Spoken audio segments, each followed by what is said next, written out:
ለዚህ ነው ዛሬ የተቸገርነው።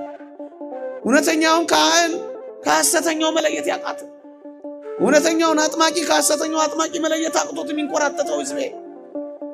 ፍርድ ከእግዚአብሔር ቤት ተነስቶ የሚጀምር ከሆነ ማን ይተርፋል? አድነኝ ብሎ መጮህ እንጂ ድኛለሁ፣ በኢየሱስ አጠገብ ተቀምጫለሁ፣ እንዲህና እንዲያ ሆኛለሁ። ፍራ ፍራ። እርግጠኛ ነኝ ኢየሱስ ይወደኛል፣ ወደ ሰማይ ያወጣኛል፣ እርግጠኛ ነኝ አይባልም። በተለይ ፕሮቴስታንቶች ደግሞም ተሐድሶዎች ካመን በቃ እርግጠኛ ነኝ በቀኝ ተቀምጠናል ጨርሰናል ባዮች አሉ። ስላመን ብቻ ባዮች አሉ። እመናል ቆሞ መውደቅ፣ ገብቶ መውጣት፣ አምኖ መካድ፣ ጀምሮ ማቋረጥ፣ ቆርቦ ማፍረስ ስላለ ቢሆንልኝ ነው የሚባለው። ቆርባችኋል፣ የበለጠ ተጠንቀቁ። አምናችኋል፣ የበለጠ ፍሩ። እኛ እግዚአብሔርን ስለ ማዳን ሥራው ጠርጥረነው አናውቅም፣ ራሳችንን ግን አናምነው። ላለች ደቂቃ ቢሆንልኝ በሚል ርዕስ ትምህርት እንማራለን። የፊልጵስዩስ መልእክት ምዕራፍ 3 ቁጥር 10 የትንሣኤውን ኃይል አምናለሁ፣ በመከራው እካፈላለሁ፣ በሞቱም እመስለዋለሁ፣ አውቀው ዘንድ በእምነት ወደ ሙታንም ትንሣኤ ልደርስ ቢሆንልኝ እመኛለሁ ይላል። ከዚህ ኃይለ ቃል ከብዙ በጥቂቱ ከረጅሙ ባጭሩ ጥቂት ቁም ነገሮችን ለመያዝ የመረጥኩት ርዕስ ቢሆንልኝ የሚል ነው። ቅዱስ ጳውሎስ አንድ ነገር ያስቀምጣል በዚህ ኃይለ ቃል። አውቀው ዘንድ በእምነት ይላል። እምነትን ወይም ሃይማኖትን ቅዱስ ጳውሎስ ያስቀድማል። የሁሉ ነገር መሰረት ሃይማኖት እምነት ነውና አውቀው ዘንድ በእምነት ይላል። ያለ እምነት እግዚአብሔርን ማወቅ አይቻልም። የእግዚአብሔርንም ቃል ከማወቅ ወደ እምነት ይመጣል። ለዚህ ነው አውቀው ዘንድ በእምነት ብሎ ሃይማኖትን ያስቀድማል ቅዱስ ጳውሎስ። ይቀጥልና በመከራውም እንድካፈል በሞቱም እንድመስለው ብሎ ክርስቶስን በመከራውና በሞቱ እንደሚመስለው አበክሮ ይገልጻል። መከራውን እካፈላለሁ ሞቱንም እመስለዋለሁ ይላል። ልብ በሉ፣ መከራም የክርስቶስን ሞት መካፈል ተጋድሎ ነው። ይሄ ተጋድሎ ደግሞ ምንድነው ካላችሁኝ፣ መልካም ስራዎች ናቸው ወገኖቼ። ስለዚህ ሁለተኛ ቅዱስ ጳውሎስ የገለጸው ምንድነው ካላችሁኝ፣ መጀመሪያ እምነትን አስቀደመ፣ ከዚያም እስከ ተጋድሎ የሚደርስ መልካም ስራን አስቀደመ ወገኖቼ። በሞቱ እመስለዋለሁ ነው የሚለው። የተወደዳችሁ ክርስቲያኖች፣ በሞቱ ከመሰለው በሌላውማ መልካም ስራ ክርስቶስን እንዴት አይመስለው? የመጨረሻው እኮ ሞቱ ነው ወገኖቼ። ስለዚህ ምን ይላል? አውቀው ዘንድ በእምነት ሃይማኖትን። ከዛ ይቀጥልና በመከራው እካፈላለሁ በሞቱም እመስለዋለሁ። ይሄ ምንድነው? ተጋድሎ ነው። ተጋድሎ ደግሞ የመልካም ስራዎች ሁሉ ከፍ ያለው ጸጋ ነው፣ ወይም ከፍ ያለው ማይረግ ነው። ስለዚህ ሁለት ነገሮችን ቅዱስ ጳውሎስ እየጠቀሰ እንደሆነ ተረዱ። አንደኛው ሃይማኖትን ነው፣ ሁለተኛው ደግሞ መልካም ስራዎችንና ተጋድሎን ነው። እሱን ነው በዚህ ኃይለ ቃል ቅዱስ ጳውሎስ ያነሳው። ይህችን የፊልጵስዩስን መልእክት የተረጎመ አፈ በረከት ቅዱስ ዮሐንስ አፈወርቅ ይህችን ክፍል ሲተረጉም እንዲህ አለ። በመልካም ስራዎችም ጭምር እንጂ በእምነት ብቻ እንዳልሆነ አስተውሉ ይላል። ይሄ በመከራው መካፈል፣ ይሄ በክርስቶስ ሞቱን መምሰል መልካም ስራዎች ጭምር እንጂ በእምነት ብቻ እንደማንድን ያመለክታል ይላል ቅዱስ ዮሐንስ አፈወርቅ። ምክንያቱም ከሃይማኖት ቀጥሎ ተጋድሎን፣ ይሄው መልካም ስራን ስላስከተለ ነው። ከዛ እኔ ወደምፈልገው ቃል ልንደርደር ብዙ ሰዓት እንዳልፈጅ። ምን ይላል? ወደ ሙታንም ትንሣኤ ልደርስ ቢሆንልኝ ይላል። ይሄ ምን ማለት ነው? ቢሆንልኝ በትንሣኤ ዘጉባኤ በክብር ሕይወት በዘላለም ከእግዚአብሔር ጋር በኖርኩኝ ቢሆንልኝ በሆነልኝ ቢሳካልኝማ በመከራው አውቀው ዘንድ በእምነት በመከራው ተካፍዬ የትንሣኤውን ኃይል አምኜ በሞቱ መስዬ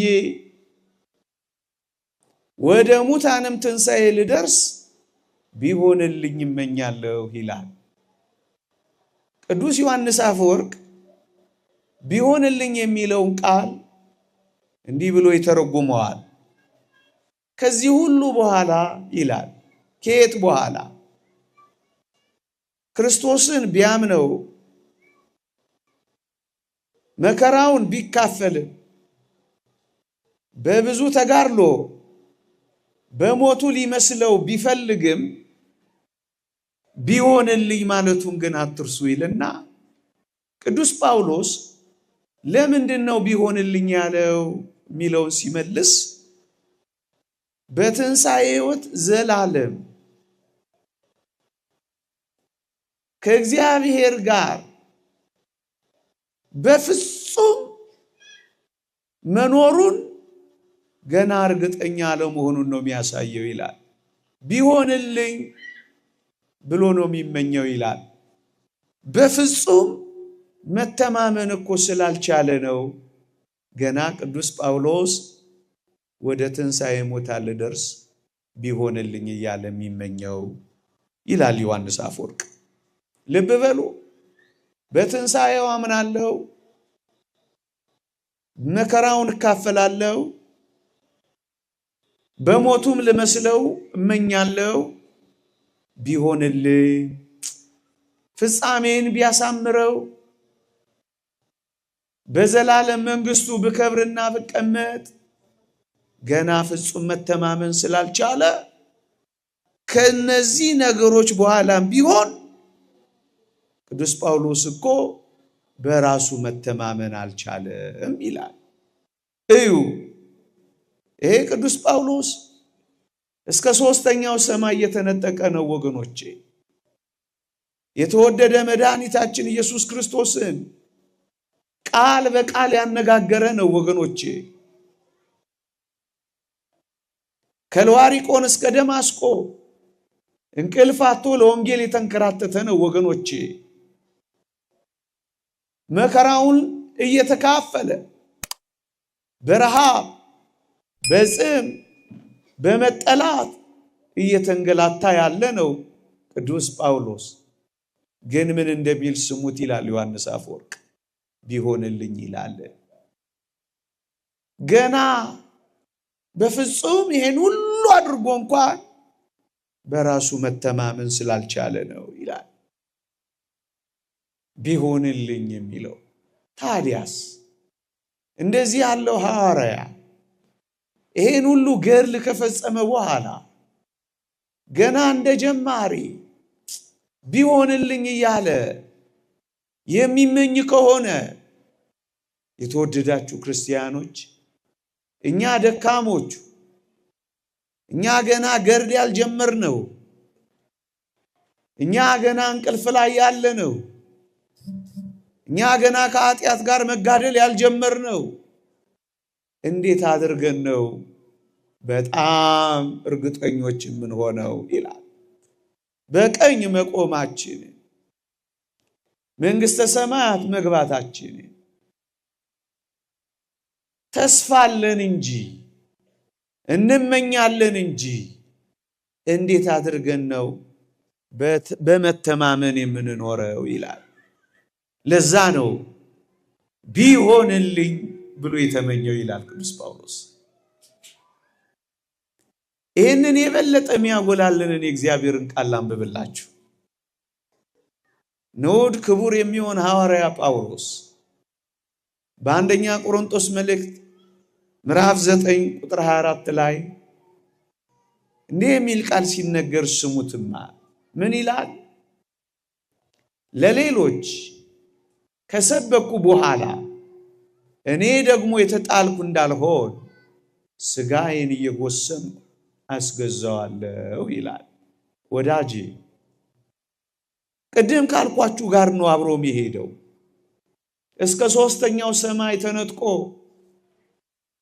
የመላእክትን ቃል ሰምቶ ክርስቶስን በቃል አነጋግሮ እንቅልፍ በማጣት ተንከራቶ ይሄንን ሁሉ ገድል ፈጽሞ እኔ ደግሞ ከሰበኩ በኋላ የተጣልኩ እንዳልሆን ሲል ስማው ወገኔ። አምኖ መጣል፣ ተጋድሎ መውደቅ፣ በርትቶ መድከም፣ ጀምሮ አለመጨረስ፣ ቆርቦ ማፍረስ፣ መጥቶ መቅረት፣ በርትቶ መድከም፣ ሰብኮ መጣል ስላለ ነው ቅዱስ ጳውሎስ እኔ ደግሞ እንዳልጣል ይላል። አንዳንዶች አንዴ ያመነ ለዘላለም የዳነ ነው፣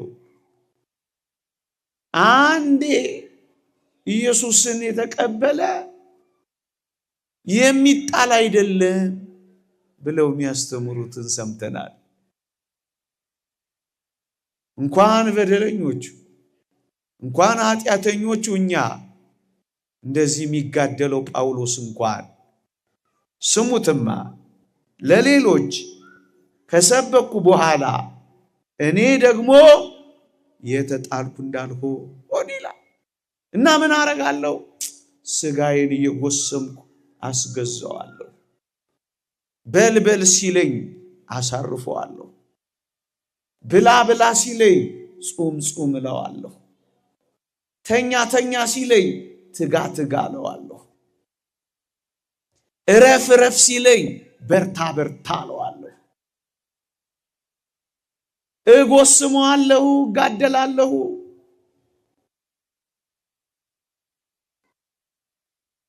ታዲያስ ቢሆንልኝ ያለው ለዚህ አይደለ? እንዳልጣል ቢሆንልኝማ ወደ ሙታን ትንሣኤ በደረስኩ። ለምን? ከሰበኩ በኋላ እንዳልጣል ሥጋዬን እየጎሰምኩ አስገዛዋለሁ ለነፍሴ ይላል። ወገኖቼ ለዚህ ነው እኔና እናንተ ራሳችንን ልናምነው የማይገባው ቅዱስ ጳውሎስ ይህን ያህል ደርሶ በራሱ ፍጹም መተማመን ካልቻለ ማን ነው ደረቱን ነፍቶ እኔማ እርግጠኛ ነኝ ሊል የሚችለው? እሱ በፍጹም እርግጠኛ መሆን ካልቻለ እንዳልጣል ብሎ ስጋውን ወደ መጎሰም ከገባ እኛማ ከዛ ይልቅ እንዴት ንቆች፣ እንዴት በተጋድሎ የምንኖር፣ እንዴት የምንበረታ፣ እንዴት የምንጋደል ልንሆን ይገባል። እሱን ነው የእግዚአብሔር ቃል የሚነግረን። ልብ በሉ፣ ለሌሎች ከሰበኩ በኋላ እንዳልጣል ነው የሚለው። እዚህ የደረሰ ሐዋርያ የሚጣል ከሆነ ምዕመናን እኛማ ከወዴት እንደርስ ይሆን? ለዚህ ነው ይሄ መጣል ምንድን ነው?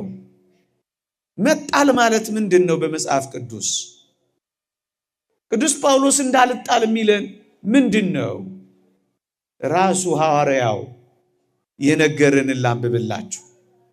ዕብራውያን ምዕራፍ 6 ከቁጥር 6 እስከ 9 እንዲህ ይላል። እሾህና ኩርንችት ብታወጣ የተጣለች ናት፣ ለመረገምም ትቀርባለች፣ መጨረሻዋም መቃጠል ነው ይላል። የተጣለች መሬት ፍሬ ማታፈራ ከሆነ ለመረገም ትቀርባለች ካለ በኋላ መጨረሻዋ መቃጠል ነው ይላል። የተጣለች ምን ታረጋለች? ለመረገም ትቀርባለች። የተረገመች ምን ታረጋለች? ወደ እሳት ትጣላለች ነው የሚለው። መጣል ምንድነው? መረገም ነዋ። እንዳልጣል እያለ ያለ ምንድነው? ፍሬ ካላፈራው፣ ስራ ካልሰራው፣ ለጽድቅ ሕይወት ካልበቃው፣ በተጋድሎ ካልጸናው፣ በጀመርኩት ካልቀጠል እጣላለሁ። መጣል ምንድነው? ለመረገም መቅረብ ነው። የተረገመች መጨረሻዋ ምንድነው? መቃጠል ነው የሚለው። ስለዚህ እንዳልጣል ማለቱ ምን ማለቱ ነው? እንዳልረገም። አያችሁ፣ ለዚህ ነው በትንሣኤው አምናለሁ፣ በመከራው እካፈላለሁ፣ በሞቱም እመስለዋለሁ፣ ወደ ሙታን ትንሣኤ ልደርስ ቢሆንልኝ የሚለው ለዚህ ነው። እንዳልጣል በሆነልኝ፣ እንዳልረገም በሆነልኝ። ምዕመናን መጣል ምንድን ነው? መውደቅ ነዋ። አሁንም የሚነግረን ሐዋርያ ቅዱስ ጳውሎስ ነው። በረከቱ ትደርብን። እንዲህ ይላል፣ ማንም የቆመ የሚመስለው እንዳይወድቅ ይጠንቀቅ ነው የሚለው። ቢሆንልኝ የሚለው ምንድን ነው? አሁን ቆሜያለሁ፣ ቆየት ብዬ እንዳልወድቅ። አሁን አምኛለሁ፣ ቆየት ብዬ እንዳልክድ። አሁን ተግቻለሁ፣ ቆየት ብዬ እንዳልደክም። ማን የቆመ ቢመስለው እንዳይወድቅ ይጠንቀቃል። አየህ፣ የቆመ ሊወድቅ ይችላል። እሱን ነው የሚነግረን። ታዲያ የቆመ የሚወድቅ ከሆነ እንዴት እርግጠኛ ሊሆን ይችላል? ለዚህ ነው በፍጹም መተማመን ስላልቻለ እኮ ነው ቢሆንልኝ ያለው። ቢሆንልኝ። የተወደዳችሁ ክርስቲያኖች፣ አንድ መሐንዲስ ረዥም ፎቅ ቢሰራ በላይኛው የፎቁ ጫፍ ቢቆም ህንፃ ገንብቻለሁ፣ ፎቅ ሰርቻለሁ ብሎ ተደላድሎ የሚቆም ይመስላችኋል? አይደለም። ወደ ላይ የበለጠ በወጣ ቁጥር የበለጠ እየተጠነቀቀ ነው የሚመጣው። ወገኖች፣ ይሄ ምን ማለት ይመስላችኋል? ብዙ ጸጋዎችን ገንዘብ ያደረገ ሰው፣ እንደ ቅዱስ ጳውሎስ ያለ ሰው፣ ወደ ብዙ ጸጋዎች የደረሰ ባይለ ማዕረግ ሰው የበለጠ ሊጠነቀቅ ነው የሚገባው። በጣም መንፈሳዊ ትጋት ላይ ያለ ሰው በጣም ጠንቃቃ ነው የሚሆነው። በጣም አገልጋይ የሆነ ሰው በጣም ጠንቃቃ ነው የሚሆነው። እሱን ነው የሚለው የቆመ እንዳይወድቅ ይጠንቀቅ። ቆማችኋል፣ የበለጠ ተጠንቀቁ። ቆርባችኋል፣ የበለጠ ተጠንቀቁ። አምናችኋል፣ የበለጠ ፍሩ። እግዚአብሔር ብዙ ጸጋ ሰጥቷችኋል። ብዙ ጸጋ ከሰጣችሁ ብዙ ስለሚጠበቅባችሁ የበለጠ ልትሰሩ ይገባችኋል። አያችሁ፣ እኔ የምፈልገው ቁም ነገር እያዳበርኩት ያለሁት ሐሳብ የቆመ ሊወድቅ ይችላል። ፍሬ ካላፈራ ሊረገም ይችላል፣ ሊጣል ይችላል። ስለዚህ የቆመ እንኳን ቢሆን በፍጹም ሊተማመንን አንዴ የቆመ ለዘላለም የቆመ አይደለም፣ ሊወድቅ ሊፈነቸር ስለሚችል የበለጠ ይጠንቀቅ። ዛሬ በመቆሙ እንዴት ፍጹም ሊተማመን ይችላል ነው የሚለው? እንዴት እርግጠኛ ሊሆን ይችላል? ስለዚህ የበለጠ ትኩረትና ጥንቃቄ ያስፈልገዋል። የበለጠ በብዙ ተጋድሎዎች ውስጥ የሚገባ ከአጋንንት ጋር ውጊያ ያለበት ከክፋት መንፈሳዊ ሰራዊት ጋር ወደ አውደ ውጊያ የገባ በጣም እየተጠነቀቀ ሊዋጋ ይገባል ነው የሚለው። ወደ አውደ ውጊያ የገባ አንድ ተዋጊ ምንኛ እንደሚጠነቀቅ ታውቃላችሁ? ራሱን በብዙ ነገሮች ይሸፍናል። ምሽግ ይቆፍራል፣ የራስ ቁር ያደርጋል፣ ምሽጉ ላይ ድንጋይ ይከምራል። በጣም በተለይ ብርቱ መሪ ጀግና አዋጊ ከሆነማ እንዴት የበለጠ ጥንቃቄ ይገባዋል። እናንተ ብርቶች የበለጠ ጥንቃቄ ይገባችኋል ነው የሚለው ቅዱስ ጳውሎስ። ብርቱ ውጊያ አለ፣ ብርቱ ጦር አለ፣ ብርቱ ጠላት አለ። የሚውጠውን ፈልጎ የሚዞር አንበሳ ዲያብሎስ አለ። ውጊያው ከባድ ውጊያ ነው። እሱ ነው የሚለው ቅዱስ ጳውሎስ። የቆመ እንዳይወድቅ ይጠንቀቅ። አሁንም የበለጠ ላስፋው ምዕመናን በዋናነት የምፈልገው እንዲህ ያለው ሐዋርያ እንኳን ቆም ያለው ከዚህ በኋላ አልወድቅም ካላለ፣ ለሌሎች ከሰበኩ በኋላ እምጣል ቢሆንስ ብሎ ከፈራ ማን ወንድ ነው እኔ እርግጠኛ ነኝ ሊል የሚችለው? አንዳንዶች ይሄን ስለሚሉን ነው ይሄን ትምህርት ማንሳት የፈለኩት። ምዕመናን ብዙ ጸጋዎችን ከተቀበሉ በኋላ እንኳን ሊወድቁ ከቻሉ ከነዚህ ጸጋዎች አንዱን እንኳን የማናሟላ እኛ እንዴት እርግጠኞች ሆነን ልንፎክር እንችል ይሆን? ምዕመናን አንድ በጣም ገላጭ የሆነ የቅዱስ ጳውሎስን ትምህርት እንደገና ላንሳላችሁ በሞቴ። ዕብራውያን ምዕራፍ 6 ደግሜ ላንብብላችሁ። እንዲህ ይላል፣ አንድ ጊዜ ብርሃን የበራላቸውን ሰማያዊ ስጦታ የቀመሱትን የመንፈስ ቅዱስ ተካፋይ የሆኑትን መልካሙን የእግዚአብሔርን ቃል ሊመጣ ያለውንም የዓለም ኃይል የቀመሱትን ኋላም የካዱትን እነርሱን ለንስሐ ማደስ አይቻልም ይላል። ደግሜ ላንብበው፣ ልብ ብላችሁ ስሙኝ። አንድ ጊዜ ብርሃን የበራላቸው ሰማያዊ ስጦታ የቀመሱትን የመንፈስ ቅዱስ ተካፋይ የሆኑትን መልካሙን የእግዚአብሔርን ቃል ሊመጣ ያለውን የዓለም ኃይል የቀመሱትን ኋላም የካዱትን ይላል። ወዳጅ ብርሃን ከበራላቸው በኋላ እንደሚካድ ታያለህ። ለዚያ እኮ ነው ቅዱስ ጳውሎስ ቢሆንልኝ ብሎ የሚመኘው። ይሁዳ የዚህ ብርሃን ተሳታፊ ነበር፣ ካደ። ዴማስ ወደ አስደናቂ ብርሃን ገብቶ ነበር። ብርቅርቋ ተሰሎንቄ ስትመጣ ወደ ጨለማዋ ገባ። አያችሁ፣ ከብርሃን ወደ ጨለማ።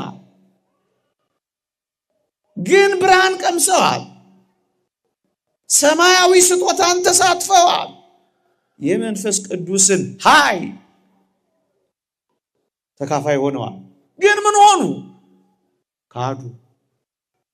ለዚህ ነው ምእመናን ቆሞ መውደቅ፣ ገብቶ መውጣት፣ አምኖ መካድ፣ ጀምሮ ማቋረጥ፣ ቆርቦ ማፍረስ ስላለ ቢሆንልኝ ነው የሚባለው። እርግጠኛ ነኝ ኢየሱስ ይወደኛል፣ ወደ ሰማይ ያወጣኛል፣ እርግጠኛ ነኝ አይባልም። ለምን? ብርሃን የበራላቸው ሰማያዊ ስጦታ የቀመሱትን የመንፈስ ቅዱስን ኃይል የተካፈሉትን ሊመጣ ያለውን የዓለም ኃይል የቀመሱትን ኋላም የካዱትን ስለሚል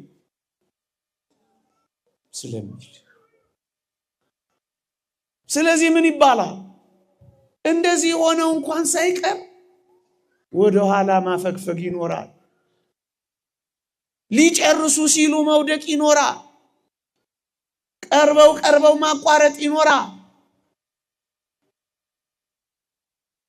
ለዚህ ነው ቅዱስ ጳውሎስ እዚህ ድረስ የደረስኩ እንኳን ብሆን አለ፣ ቢሆንልኝ ወደ ሙታን ትንሣኤ ብደርስ እመኛለሁ። አያችሁ ምዕመናን፣ ቅዱስ ጳውሎስ ራሱንም እንኳን ጭምር ነው ማያመነው።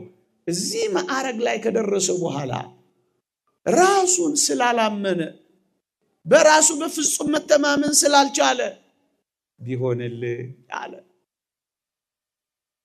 ታዲያ ምዕመናን ከነዚህ ጸጋዎች አንዱን እንኳን ማናሟላኛ እንደምን እርግጠኞች መሆን እንችላለን? ተስፋ አድርገን በመመኘት እየታገል የጀመርነውን ለመጨረስ እንታገላለን እንጂ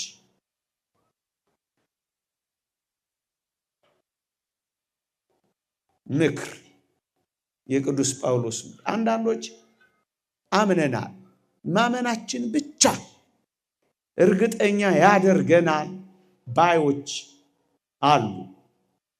በተለይ ፕሮቴስታንቶች ደግሞም ተሐድሶዎች ካመን በቃ እርግጠኛ ነን፣ በቀኝ ተቀምጠናል፣ ጨርሰናል ባዮች አሉ። ስላመን ብቻ ባዮች አሉ።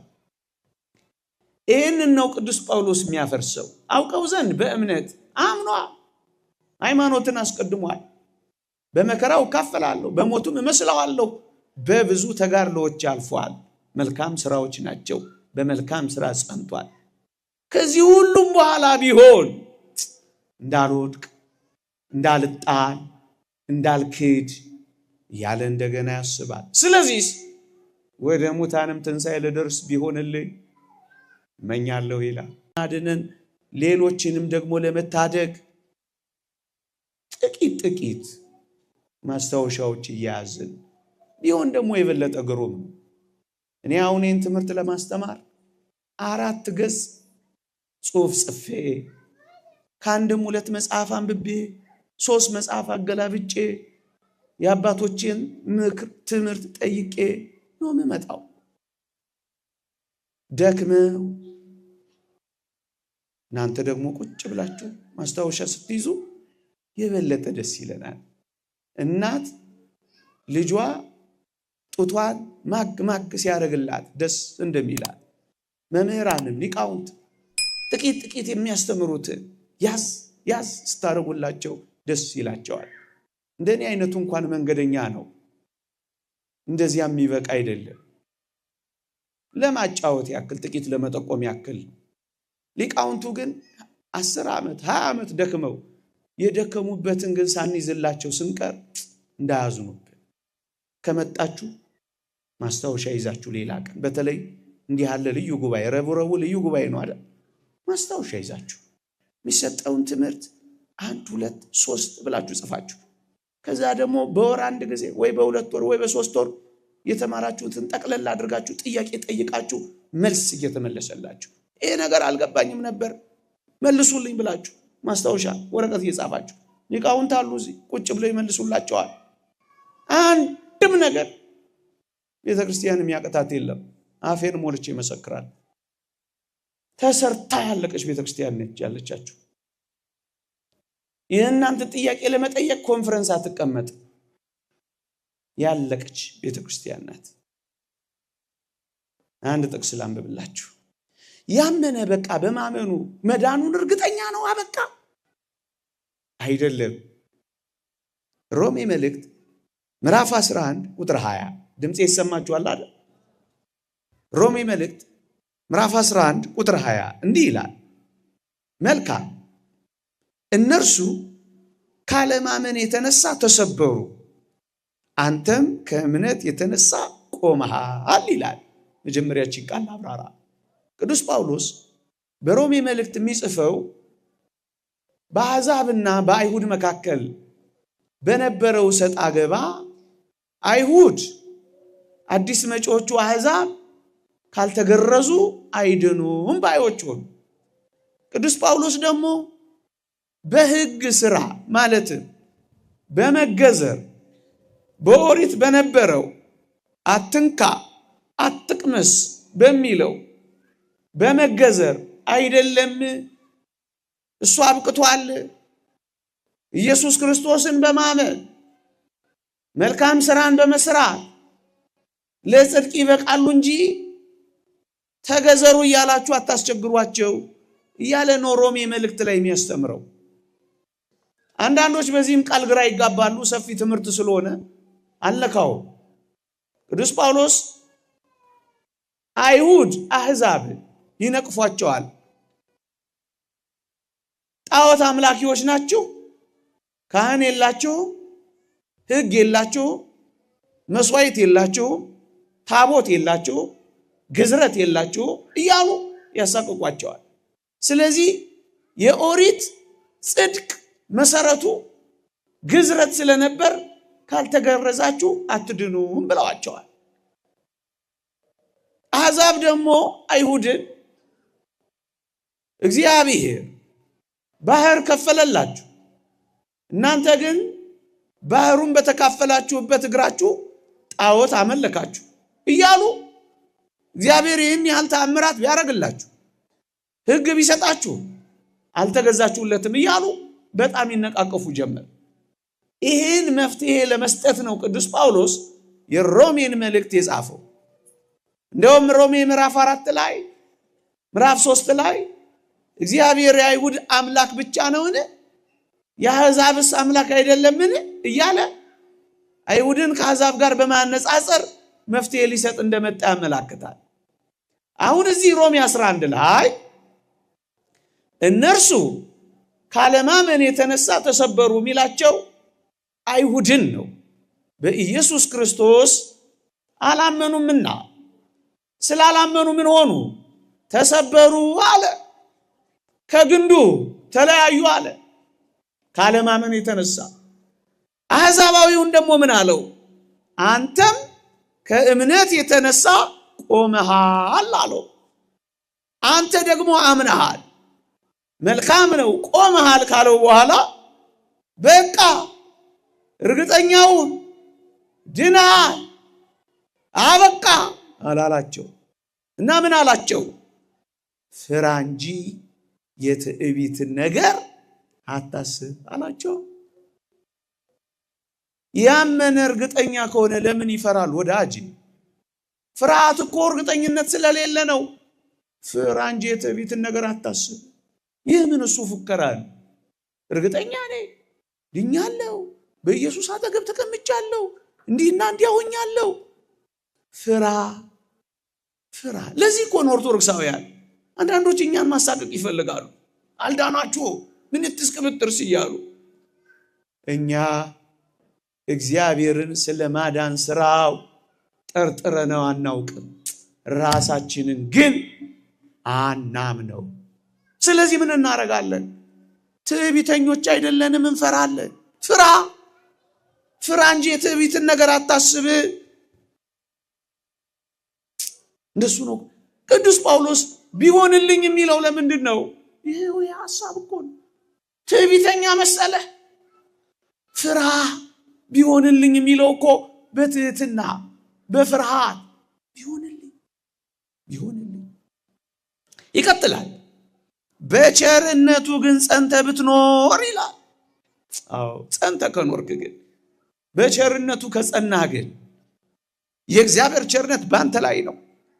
ካልጸናህ ግን፣ ያለዚያ ግን አንተ ራስህ ትቆረጣለህ። አምናሃል እኮ ቆመሃል እኮ። ፍራ። ካልጸናህ ግን ምን ትሆናለህ?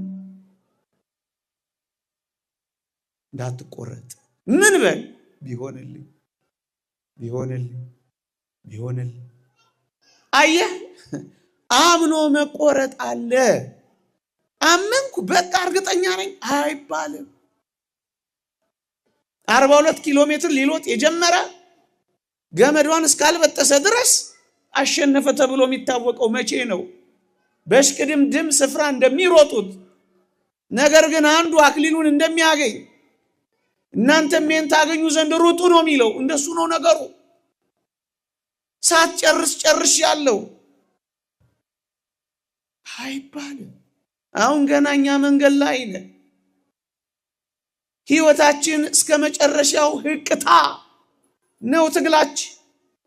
በዛ መሃል አለመጽናት እንዳይኖር፣ መቆረጥ እንዳይመጣ፣ ቆመን እንዳንወድቅ ቢሆንልኝ እንላለን። ፍርሃት እርግጠኝነትን አያሳይም።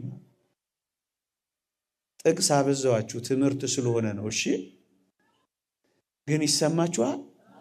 እምለው ይገባችኋል ወይ ማለቴ ነው። እየገባችሁ ነው? ሰይ አንድ በጣም ግልጽ የሚያደርግልንን የእግዚአብሔርን ቃል አንብብና ይበቃኛል። መሸት አድርገን ስለጀመር 40 ደቂቃ ሆኗል። ይበቃኛል፣ የበለጠ እንዳላስመሻችሁ። የሐዋርያው የቅዱስ ጳውሎስ መልእክት ወደ ቲቶ ምዕራፍ 3 ቁጥር 14 እንዲህ ይላል። አምኖ መቆረጥ አለ ያልኳችሁን የበለጠ የሚያበለጽግልንን ቃል ገብቶ መውጣት፣ ቆሞ መውደቅ፣ ብርሃን የበራላቸው ሰማያዊ ስጦታውን የቀመሱትን የመንፈስ ቅዱስ ተካፋዮች የሆኑትን ሊመጣ ያለውን የዓለም ኃይል የቀመሱትን በኋላም የካዱትን እነዚህ ደረጃ እስከደረሱ ድረስ እንደዚህ ስለሚሆኑ እንዴት እርግጠኛ መሆን ይቻላል? ስለዚህ ወደ ሙታን ትንሣኤ ድረስ ቢሆንልኝ ይባላል። የበለጠ የሚያብራራልንን ቃል አንብብላችሁ ቲቶ ምዕራፍ 3 ቁጥር 14 እንዲህ ይላል። ከወገናችን ያሉት ደግሞ ፍሬ ቢሶች ሆነው እንዳይቀሩ የግድ ስለሚያስፈልገው ነገር በመልካም ሥራ እንዲጸኑ ይማሩ። ልድገመው፣ ትምህርት ስለሆነ። ከወገናችንም ያሉት ደግሞ ፍሬ ቢሶች ሆነው እንዳይቀሩ የግድ ስለሚያስፈልገው ነገር በመልካም ሥራ እንዲጸኑ ይማሩ። ከወገናችን ያላቸው እነማን ነው? አማኞች ናቸው። ከወገናችን ያሉት ደግሞ ፍሬ ቢሶች ሆነው እንዳይቀሩ አላ። አየህ፣ አማኝ ሆኖ ገብቶ ፍሬ ላያፈራ ይችላል። ጻድቅ በጭንቅ የሚድን ከሆነ ኃጢአተኛው ይታይ ዘንድ ወዴት አለ? ጻድቅ እንኳን በጭንቅ ነው የሚድነው። ያውም በመጨረሻው ዘመን የበረታው እንኳን በጭንቅ ነው የሚድነው። ፈተናው ከባድ ነው። ትግሉ ከባድ ነው። ውጊያው ከባድ ነው። ላጋነነው ፈልጌ አይደለም። የጠበበው በር ውስጥ ማለፍ በጣም ከባድ ነው። ከአጋንንት ጋር መታገል በጣም ከባድ ነው። በተለይ በመጪው ዘመናት ክፉን ከደግ መለየት በጣም ከባድ ነው። የእግዚአብሔር የሆነውን ከእግዚአብሔር ካልሆነው መለየት በጣም ከባድ ነው። ለዚህ ነው መንፈስን ሁሉ አትመኑ፣ መናፍስት ከእግዚአብሔር እንደሆኑ መርምሩ የሚለው እኮ። በጣም ከባድ ነው። እንክርዳድን ከስንዴ መለየት በጣም ከባድ ነው። ለሰው ማይቻል ለመላእክት የሚቻል ነው። እንክርዳዱን ነቅላለን ስትሉ ስንዴውን እንዳትነቅሉ ተውት የተባሉት በጣም ከባድ ነው። ለዚህ ነው ዛሬ የተቸገር ነው። እውነተኛውን ካህን ከሐሰተኛው መለየት ያቃተ፣ እውነተኛውን አጥማቂ ከሐሰተኛው አጥማቂ መለየት አቅቶት የሚንቆራተተው ሕዝቤ አልተማረም። ቢማርም በደንብ አይሰማ፣ ቢሰማም አያሰላስልም፣ ቢያሰላስልም ፈተናው ይበዛበታል፣ ያሸንፈዋል። ለዚህ እንከራተተ በጣም ከባድ ነው። ጻድቅ እንኳን በጭንቅ የሚድን ከሆነ ኃጢአተኛው ይታይ ዘንድ ወዴት አለ? ፍርድ ከእግዚአብሔር ቤት ተነስቶ የሚጀምርበት ጊዜ ደርሷል፣ እርሱም አሁን ነው ይላል። እና ለዚህ ነው ቅዱስ ጳውሎስ ጻድቅ እንኳን በጭንቅ የሚድን ከሆነ ወደ ሙታን ትንሣኤ ልደርስ ቢሆንልኝ የሚል። ፍርድ ከእግዚአብሔር ቤት ተነስቶ የሚጀምር ከሆነ ማን ይተርፋል? አድነኝ ብሎ መጮህ ነው እንጂ። ፍርድ ከእግዚአብሔር ቤት ነው የሚጀምረው። አየህ፣ አማኞች ላይ ከዛ ነው የሚጀምረው። ከመቅደሱ፣ ከመድረኩ፣ ከቀዳሹ፣ ካወዳሹ ነው የሚጀምረው። ፍርድ ከእግዚአብሔር ቤት። አያችሁ፣ ፍርድ ከዚህ። ስለዚህ ከኛ የሚጀምር ከሆነ አድነኝ ማለት ይገባል። አድነኝ ማለት ይገባል። ይቺን ትምህርት ጠቅለል ለማደርጋት በአንዲት ቃል የሰው ልጅ የህይወት ጉዞ ቀጣይነት ያለው የተጋድሎ ጉዞ ነው። በድህነት መንገድ የምንጓዘው እስከ መጨረሻይቱ ህቅታ ነው። የመጨረሻይቱ ህቅታ እስክታበቃ ድረስ ግን መዳናችን ተስፋ ነው። ይህንን መዳናችንን ተስፋችን እስክናገኝ ድረስ ግን የእግዚአብሔርን ፈቃድ በማድረግ ጸንተን መኖር የመጨረሻ የእግዚአብሔር ቃል። የእግዚአብሔርን ፈቃድ አድርጋችሁ የተሰጣችሁን የተስፋ ቃል እንድታገኙ መጽናት ያስፈልጋችኋል። ስላመናችሁ ብቻ አይደለም፣ የእግዚአብሔርን ፈቃድ እያደረጋችሁ የተሰጣችሁን የተስፋ ቃላችሁ ምንድነው? መዳን። የመዳንን ተስፋ እንደ ራስ ቁር እየለበስን ይላል። ይህንን ተስፋ የመዳናችንን ተስፋ ለማግኘት ምን ማድረግ አለብን? መጽናት። ልጽና አልጽና ስለማላቅ ቢሆንልኝ፣ ለሌሎች ከሰበኩ በኋላ እንዳልጣል ቢሆንልኝ፣ ቆም ያለው የወደክ እንዳልሆን ቢሆንልኝ፣ ብርሃን በርቶልኛል፣ ሰማያዊ ስጦታን ቀምሻለሁ፣ የመንፈስ ቅዱስ ኃይል ተካፋይ ሆኛለሁ፣ ሊመጣ ያለውንም የዓለም ኃይል ቀምሻለሁ፣ እንዳልክድህ ጠብቀኝ ቢሆንልኝ። እንደሱ ነው የሚባለው። የእግዚአብሔር ቸርነት፣ የእመቤታችን አማላጅነት፣ የቅዱሳን በረከት ረድኤት አይለየን። እስከ መጨረሻው እቅታ ርትዕት በሆነች ሃይማኖት ሁላችንን የሚያጽናን በላይ በሰማይ በደብረ ጽዮን ይሰብስበን። አሜን።